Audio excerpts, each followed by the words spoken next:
night. So already, as we know, we are recording on Wednesday, 10:30 p.m. IST. So as of now, the two games which happened are Benfica Club Brugge. Benfica really playing good. Just like there were things about how Napoli are playing, and a lot of people didn't knew. You should go watch Benfica play as well. They are playing really good football, and in their league they have been very good. And this has been converted into the European stage as well. And last year we saw they sold Darwin, they sold one or two important players, and still it didn't matter to them. So, interesting game yesterday. If you didn't watch the game as well, and you should watch Benfica as well, definitely. Right. So let's talk on to the main game yesterday. Host, did you watch the game? Yeah, so the Chelsea Dortmund game was very crucial for Potter because the pressure was mounting on him. He had the backing of the 1-0 win at Leeds, but this was very crucial for him. You could see he put out a statement asking the Chelsea fans to get behind the team, and they did.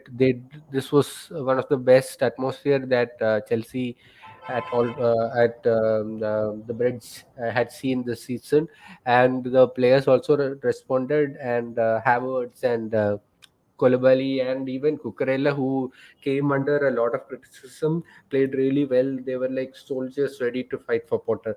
And you could see from the minute go, someone like Sterling coming into the game kind of stretched the opposition. He was running in behind, even though he was getting trapped offside. That question in the defender's mind was always there: is he going to run off my shoulder? So and it was eventually Sterling who got the goal to calm the nerves. And you could see the confidence in Chelsea from that point. Havertz played really well.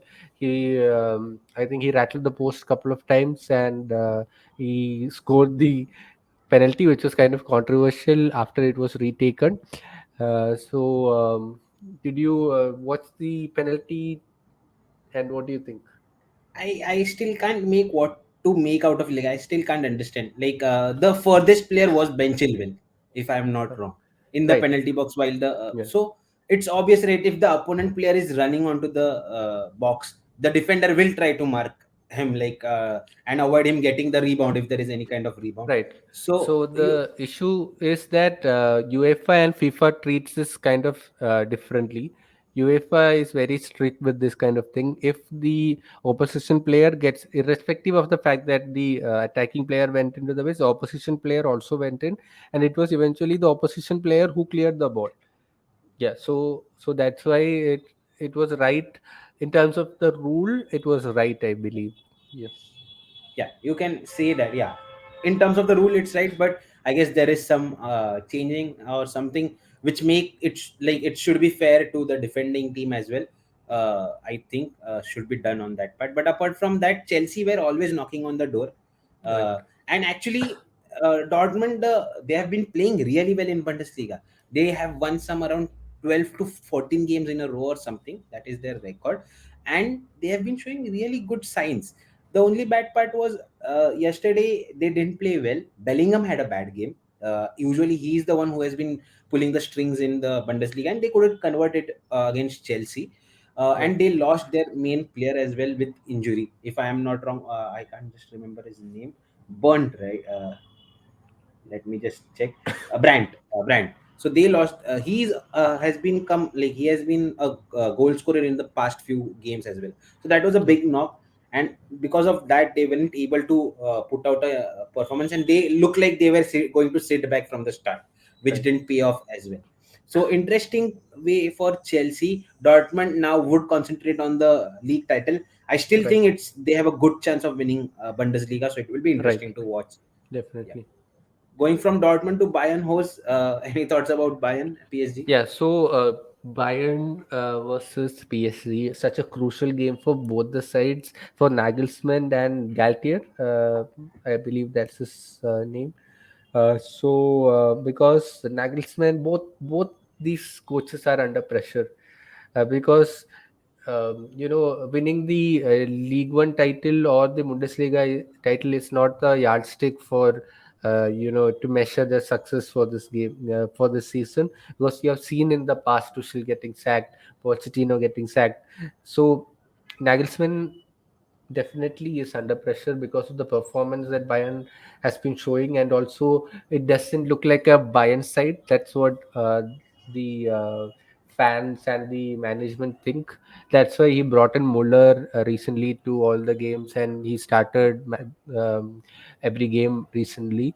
So it's down to Nagelsmann and Galtier to prove their worth in the biggest stage where Bayern and PSG are going to be kind of judged how their season is going to pan out. So crucial game for both the sides. Both of them can't afford to lose, because if you look at the managers who are in standby right now, Nagelsmann has Tuchel breathing around his neck, and Galtier has Siso looking to get his job. So tough for both the managers. Both the players will be under set of players will be under pressure to perform, and it's going to be a cracking game. Bayern have a 1-0 win, like an aggregate over PSG, but PSG without Neymar, can they pull off great performance to kind of win it at the Allianz Arena? We'll have to see. Yeah. So one thing I think it's about Bayern defense versus PSG attack. At the end of the day, we know PSG can't defend really well. So whatever they score, can PSG outscore is the basic question. In the first league, they weren't able to outscore, and the result came in.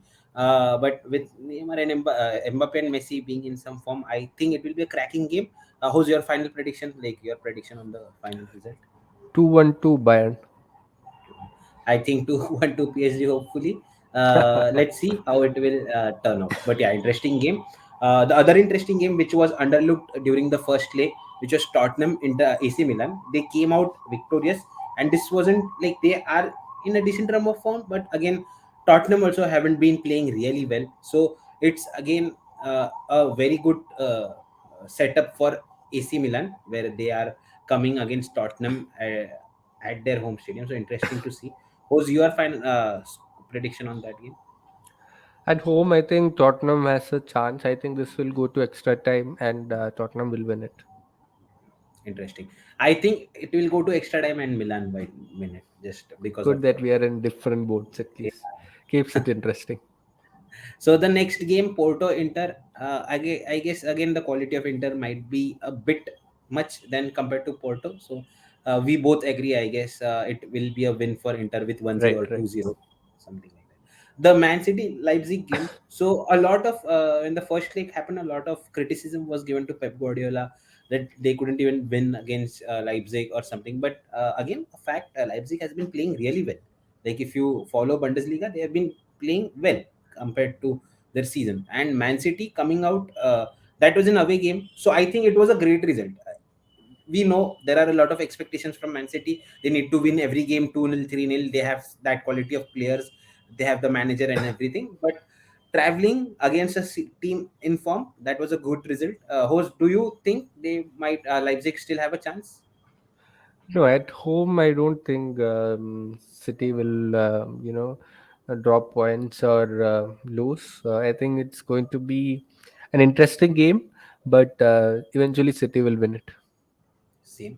Again, Napoli, Frankfurt. Again, Frankfurt not in their best of runs this season, and Napoli who have been flying high. Just lost a game after a few months or something this weekend. So interesting how they bounce back. They still have a game, right? This is not this week. This will be the next week. So they still have a game before Right, right. this. And the last game, the 7-0 beating host. Do you think that gives any hope to 7-0, yeah. Liverpool? I think Liverpool will win 7-0 at Bernabeu. I will be the happiest person if that happens. Uh, but yeah, again, the three goal is a bit too much against Madrid, who Right. really like to Yeah. play in this cup Yeah. competitions. It's a bit too much.